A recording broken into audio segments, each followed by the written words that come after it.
This was not planned, Phantom. I think she's feeling left out.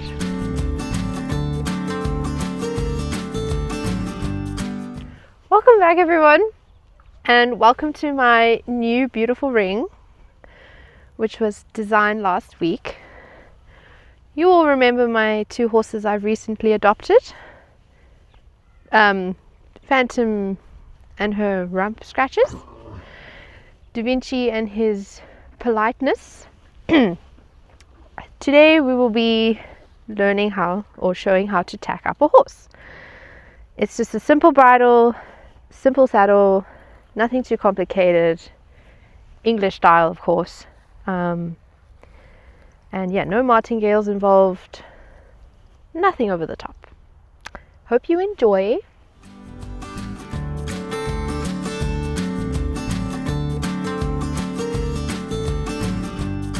So I think Phantom's feeling a little left out,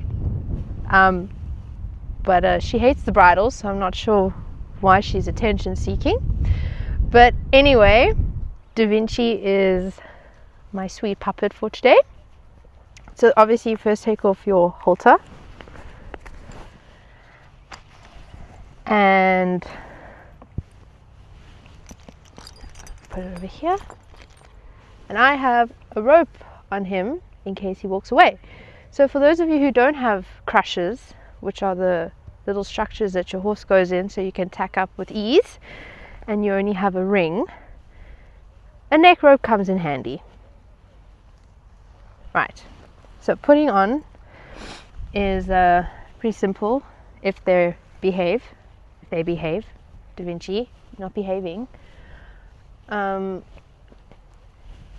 want to put your your hand on it, and what you want to do is make sure that you put your hand from the top.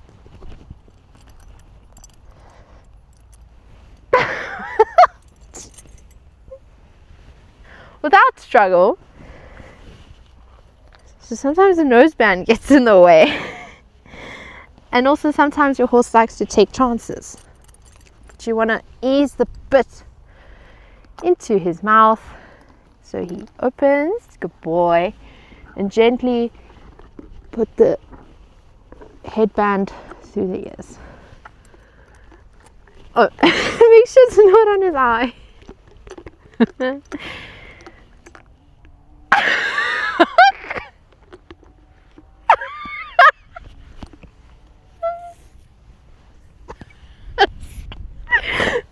Oh boy. Right. So sometimes the bit doesn't fit properly.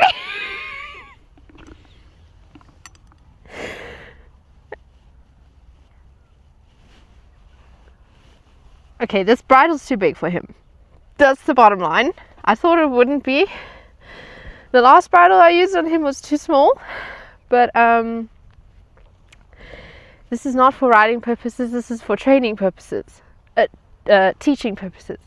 So, once you've got that on, you can put your reins over his head, like so, or you can put them first, if your horse is good enough. Right. Then you want to put your noseband through the cheek straps, under the cheek straps, and then you want to make sure it's not too loose or too tight, but never too tight.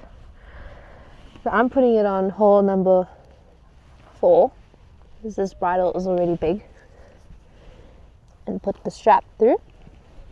That's the noseband. That's the noseband, right? Then you have your throat latch, which is this, that comes under his cheeks, and put that through. Always make sure that there's 4 fingers that can fit, but this is more than. Okay, now that the bridle is fully on, turns out the bit was adjustable and I was just not looking with my eyes. I will start with the headband, which is the crown, which basically holds the whole bridle in place. The second part is the brow band, this pretty diamondy thing here. This prevents the headband from going too far back on his neck. We have the throat latch, which prevents the whole bridle from falling off. You always want to make sure that there's 4 fingers can fit, but as this bridle is still slightly big for him, this is more than fine. Then these are the cheek straps, which connect the noseband and the bit to the headband on both sides. And then you have the noseband, which most English riders use. It's questionable, it's not really necessary, but I guess it looks good and other people have their reasons for using it. This bridle just happened to come with it. The most important part is the bit, which goes in the mouth, which I just adjusted. It's on the last hole because the bridle's too big. You want to make sure that the bit is over his tongue so that it's not uncomfortable or hurting. With the bit, you get the reins. The bit connects the reins on 2 sides,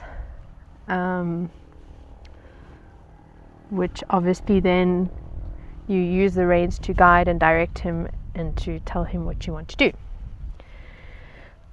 I realized I forgot to take off the neck rope. Once you have your bridle on, you don't need the neck rope anymore. However, now I've tangled it. So you know what, this just proves that equestrians are never perfect, even if they think they are, because mistakes can be made, and I've just made a big mistake.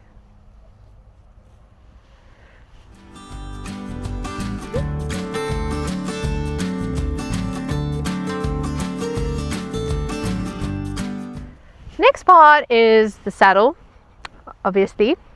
We put the numnah on first if the numnah is not connected directly to the saddle. I generally put the numnah and saddle on at the same time, but for beginner riders it's best to just show one thing at a time. The numnah should be not on his shoulders and never too much back.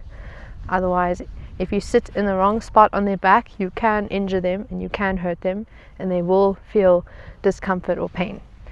So you want to make sure that the numnah is more forward than backwards. This here is the perfect position just after the start of his mane. I suppose every horse's mane is different, but for Da Vinci, we want it here. Da Vinci, stop eating the chair. The next part is the saddle. By the way, you always put the saddle numnah on from the right hand side, and you always get on the horse from the right hand side. You take your saddle and you gently put it on top. You don't want to slam the saddle on him like some people do, which is not nice. You adjust it so that your saddle is showing the numnah and you want it to be even. Right, that's the saddle. To keep the saddle on, you use the girth. You gently swing it over and bring it under. With a martingale, you connect the martingale, put the girth through the martingale, and then tighten your girth. The point of the girth is so that the saddle stays on. I do think that's common sense, but for those beginners, some beginners don't know that you need the girth to be quite tight. Horses tend to hold in their breath while you are tightening the girth, so then by the time you get on, they've released it. They've released their breath, and then they let go of their stomach. So you need to always make sure that the girth is properly tightened before getting on. Now, this same saddle was used for Phantom, so the girth is a bit harder to get on. You just got to use your upper arm strength. Yeah. So you shouldn't actually be able to get your fingers through. It should be quite a struggle. Otherwise, the saddle will most likely slide on either side, and then you'll come off.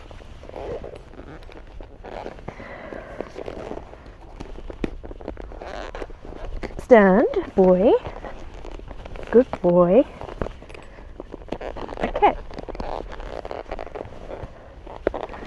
Yeah, that's fine. That's the saddle. Saddle's on, it's secure.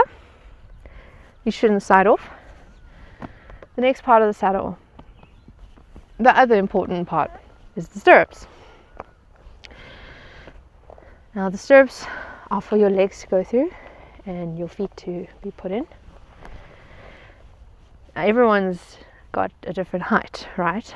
So to measure your height, the best way without getting on the ground is to make a fist with your hand and you just leave it at the top and stretch out, and whatever length the strap goes to is how much the hole should be on.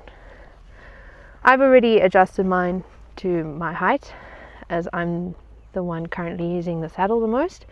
It's borrowed from my favorite mentor, Jean, who wants it back before his retirement. So that's the saddle. You got to do both sides of the stirrups and the girth, now that I think of it. There. And then when you're on, if you know how to adjust with the holes, then that's perfect. Or if you have an instructor with you to help you, even better. But from the ground, it's easier to just measure with your arm. And that's that. That's basic tacking. And he's basically ready to go if his bridle wasn't so big. But he was very good, actually, for standing. He's so good in these videos. He's such a good boy.